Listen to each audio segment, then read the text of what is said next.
Welcome back to Project Management Insights. Today we're tackling a common challenge, the optimism trap in project estimation. We often underestimate how long tasks will take, leading to late nights and missed deadlines. Let's explore the crucial difference between effort and duration, and how to avoid these pitfalls. We've all been there. Asked how long something will take, we tend to be overly optimistic. "Oh, that'll just be a quick hour," we say, only to find ourselves working late into the night.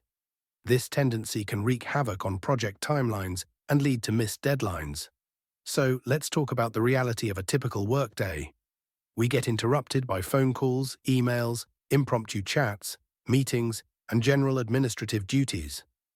Most organizations expect their staff to be truly productive for about 70% of their time.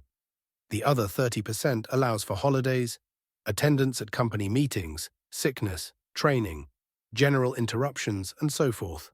When we are dedicated to a task, we can perhaps up our productivity to 90% and even 100% for short spells.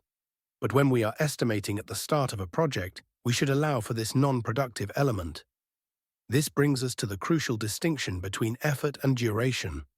Estimates should be checked to determine whether they represent effort, which represents the cost of the work, or duration, which represents the time it will take to complete the work. Effort represents the actual amount of work required to complete a task. It's often measured in person hours or person days. Think of it as the raw labor input. Duration, on the other hand, represents the total time it takes to complete a task, including any delays, interruptions, or non-productive time.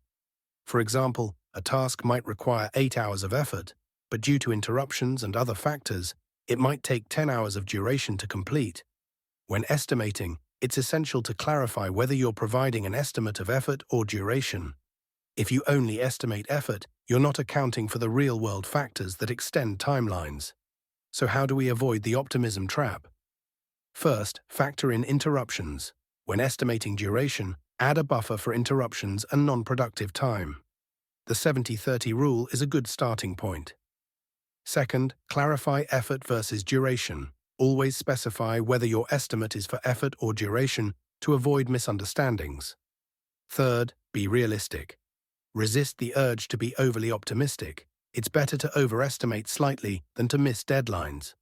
And fourth, regularly review estimates. As the project progresses, review and adjust your estimates based on actual performance and any unforeseen factors. By understanding the difference between effort and duration and factoring in the realities of a workday, we can create more accurate and realistic project timelines, minimizing stress and maximizing success. That's all for today's episode. Be sure to subscribe for more insights into the world of project management. Until next time, keep your projects governed and on track.